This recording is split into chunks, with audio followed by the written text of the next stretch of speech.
जैसा कर्म करोगे वैसा ही फल प्राप्त होगा। ये कहावत हम सब ने बहुत बार अपने जीवन में सुनी होगी, लेकिन क्या सच में आप दिल से मानते कि अच्छे कर्मों का फल अच्छा ही होता है? अंदर से कोई स्पष्ट उत्तर नहीं आ रहा होगा, क्योंकि हम अपने आसपास ऐसे बहुत से लोगों को देखते हैं जो जीवन भर अच्छे कर्म करते रहते हैं, लेकिन इसके बावजूद उन्हें अच्छे फल प्राप्त नहीं हो पाते। एक नौजवान कड़ी मेहनत करता है किसी परीक्षा में पास होने के लिए, लेकिन उस परीक्षा के परिणाम में उसे निराशा ही हाथ लगती है।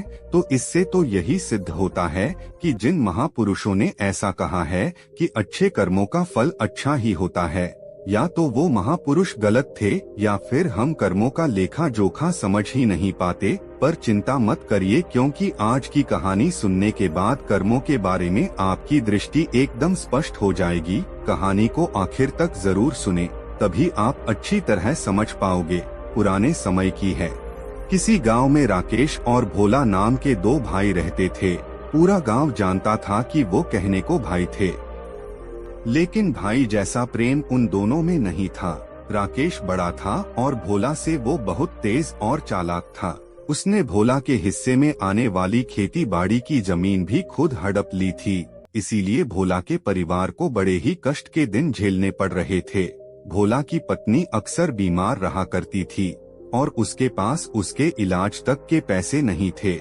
लेकिन अपने भाई से विपरीत भोला बड़े ही शीतल स्वभाव का इंसान था। वो कभी किसी के साथ बुरा नहीं करता था, लेकिन उसके मन में अक्सर ये सवाल उठा करता था कि मैं किसी का बुरा नहीं करता, किसी के बारे में बुरा सोचता तक नहीं हूँ, तो मेरे साथ ऐसा क्यों होता है? क्यों मेरी पत्नी हमेशा बीमार रहती है? यो मेरे पास इतना धन नहीं है कि मैं अपना जीवन अच्छे से चला सकूं? क्यों मुझे मेरे कर्मों का फल नहीं मिलता है? और मेरा भाई इतना धूर्त है, इतना चालाक है और वो हमेशा मजे में रहता है, उसे तो कोई परेशानी नहीं है। वो सोचने लगा कि शायद बुरे कर्मों का फल अच्छा मिलता है, अच्छे कर्मों का फल अच्छा नहीं मिलता, और धीरे धीरे यह संदेह उसके मन में घर करने लग गया। उसी गांव से कुछ दूर एक सन्यासी अपनी कुटिया बनाकर रहा करता था। जब भी वो सन्यासी गांव में भिक्षा मांगने के लिए आता तो सबसे एक ही बात कहता कि जो तूने किया वो तेरे हिस्से और जो मैंने किया वो मेरे हिस्से। भोला इस बात का अर्थ कभी समझ नहीं पाया। एक दिन जब वो गहरी चिंता में डूबा हुआ था तो उसके कानों में यही शब्द पड़े कि जो तूने किया वो तेरे हिस्से, जो मैंने किया वो मेरे हिस्से। जैसे ही ये शब्द भोला के कानों में पड़े वो गुस्से से तिलमिला उठा। उसने गुस्से में उस सन्यासी से कहा कि हे महात्मा, आप हमेशा एक ही बात का रट लगाते रहते हैं जिसका कोई मतलब नहीं है। अगर आपकी बात सत्य होती तो मैं जीवन में अच्छे कर्म करते आया हूँ, तो मेरे हिस्से में तो अच्छे ही काम होने चाहिए थे, अच्छा ही फल प्राप्त होना चाहिए था। लेकिन मुझे कुछ भी अच्छा फल प्राप्त नहीं हुआ। मेरी पत्नी हमेशा बीमार रहती है, खाने तक के पैसे नहीं होते हमारे पास। सन्यासी ने बड़े ही शांत स्वर में कहा कि ऐसा प्रतीत होता है बेटा की परिस्थितियों से तुम हार मान चुके हो। कठिन परिस्थितियों ने तुम्हारी सोच पर गहरा असर डाला है। बुरे समय ने तुम्हारी सोच भी बदल कर रख दी है। तुम एक काम करना, आज संध्या समय कुछ फल लेकर मेरे आश्रम में आना, फिर मैं तुम्हारे सारे सवालों के जवाब दूंगा। और ये कहकर वो सन्यासी अपना भिक्षा पात्र लेकर अगले घर की तरफ निकल जाता है। संध्या भोला ने कुछ फल खरीदे और गांव से दूर उस सन्यासी की कुटिया की तरफ निकल पड़ा। जैसे जैसे वो रास्ते पर आगे बढ़ रहा था उसे अथाह शांति का अनुभव हो रहा था, क्योंकि रास्ता गांव से दूर था, इसीलिए उसमें कोई हलचल नहीं थी। बस रास्ते में जगह जगह लंगूर और बंदर दिखाई दे रहे थे।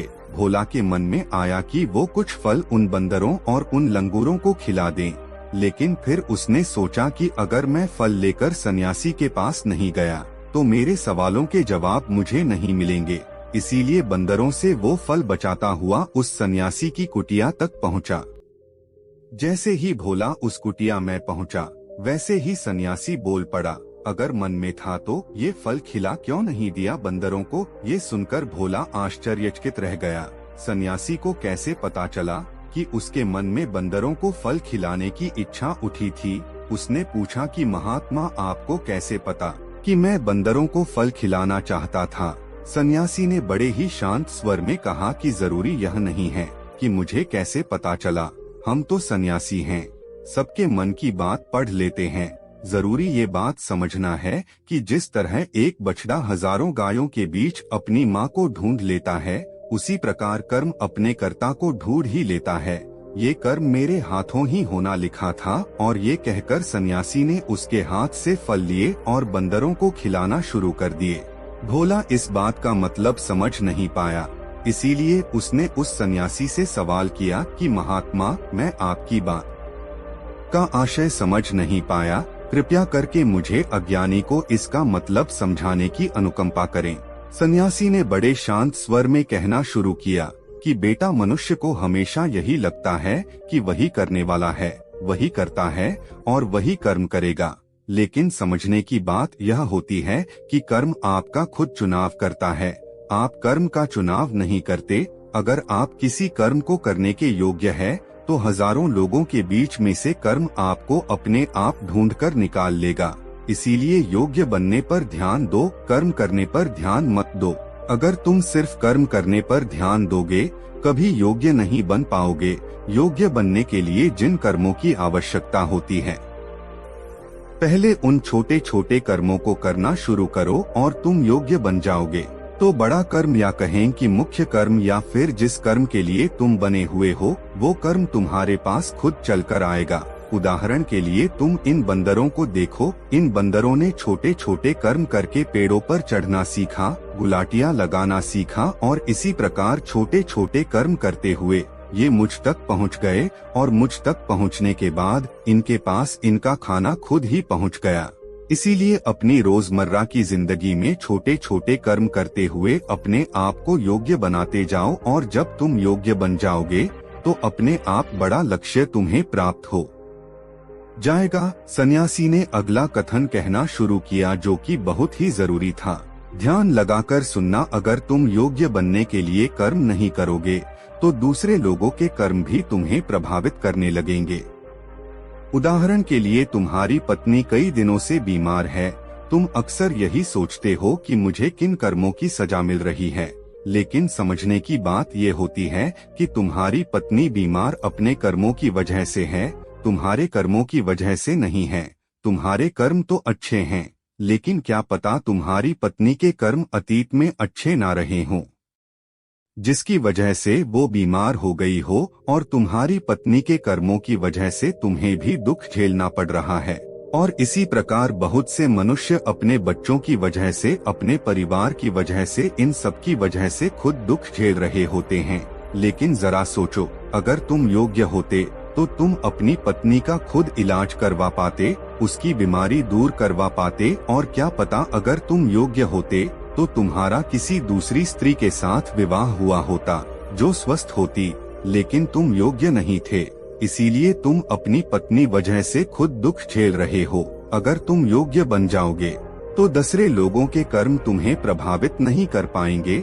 सन्यासी ने भोला को चेतावनी देते हुए कहा कि याद रखना, भोला, आपको वो नहीं मिलता जो आप चाहते हो, बल्कि वो मिलता है जिसके आप योग्य हो। इसीलिए अपनी योग्यता को बढ़ाने पर काम करो, उसके लिए कर्म करो। कर्म का फल पाने के लिए कभी कर्म मत करो। भोला ने सन्यासी से हाथ जोड़कर एक सवाल पूछा कि महात्मा, मुझे यह बताने की अनुकंपा करें कि मैं अपनी योग्यता किस प्रकार बढ़ा सकता हूँ ताकि मेरा मुख्य कर्म मुझको खुद ढूंढ सके। सन्यासी ने बड़े ही शांत स्वर में कहना शुरू किया कि बेटा, इसके लिए बड़े ही सरल उपाय होते हैं। सबसे पहला उपाय है, कर्म करके भूलते जाओ। तुम जो भी कर्म कर रहे हो, अपने योग्य बनने के लिए उस कर्म को करने के बाद भूल जाओ। ये मत सोचो कि उससे तुम्हें क्या प्राप्त हुआ। इसीलिए कहा जाता है कि कर्म करो, फल की चिंता मत करो। अगर तुम फल की चिंता करोगे तो वास्तविकता में तुम कर्म कर ही नहीं रहे होंगे। अक्सर मनुष्य की पीड़ा का ये एक बहुत बड़ा कारण होता है। वो सोचता है कि मैं कर्म तो अच्छे कर रहा हूँ, लेकिन मुझे फल प्राप्त नहीं हो रहे, और यही पीड़ा उसके मन को ठेस पहुँचाती रहती है, उसको अपने लक्ष्य से भटकाती रहती है। किसी कर्म को करने के बाद अपना आकलन जरूर करें। लेकिन फल की चिंता ना करे। भोला ने सन्यासी से सवाल किया कि महात्मा, हम अपना आकलन कैसे कर सकते हैं? सन्यासी ने उत्तर दिया कि बेटा, जब भी तुम कोई काम पूरा करते हो तो काम पूरा करने के बाद खुद से ये सवाल पूछो कि क्या इस काम को करते समय तुम्हारा ध्यान काम पर टिका हुआ था या तुम्हारा ध्यान कहीं और भटक रहा था। इस तरह तुम खुद का आकलन कर पाओगे कि तुम कितने ध्यान के साथ उस काम को कर रहे थे, और जितने ध्यान से तुम किसी कर्म को करोगे उतनी ही तुम्हारी योग्यता बढ़ती जाएगी। और अगर तुम यूं ही बस पूरा करने के लिए किसी कर्म को करते रहोगे तो उस कर्म से तुम कभी भी योग्य नहीं बन पाओगे। वो कर्म तो पूरा हो जाएगा लेकिन उसका फल तुम्हें प्राप्त नहीं होगा। इसीलिए अपना आकलन इस प्रकार करो कि तुम्हारा ध्यान वहाँ पर टिका हुआ था या नहीं था, या तुम्हारे विचार तुम्हें कहीं भटका ले गए थे। और कोशिश करो कि तुम्हारे विचार अगली बार जब तुम ये कर्म करो तो उसी कर्म पर टिके रहे, इधर उधर दूसरी बातों में भटके ना। भोला ने इस पर एक सवाल पूछा कि महात्मा, जब भी हम कोई कर्म करते हैं तो हमारा मन विचारों से ग्रस्त हो जाता है, वो तरह तरह की बातें सोचने लगता है, तो हम किस तरह अपने मन को एक ही कर्म पर टिका कर रख सकते हैं? सन्यासी ने इसका उत्तर देते हुए कहना शुरू किया कि बेटा, जब भी तुम किसी कर्म को करते समय अपना पूरा भाव उसमें डाल देते हो तो तुम्हारे विचार उसी कर्म पर केंद्रित रह सकते हैं।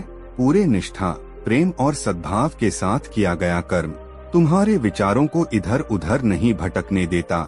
विचार तभी तुम्हें दूसरी दिशाओं में बहा कर ले जाते हैं जब तुम उस कर्म को पूरी निष्ठा के साथ नहीं करते, उसमें पूरा प्रेम नहीं डालते, उसमें पूरा भाव नहीं दिखाते।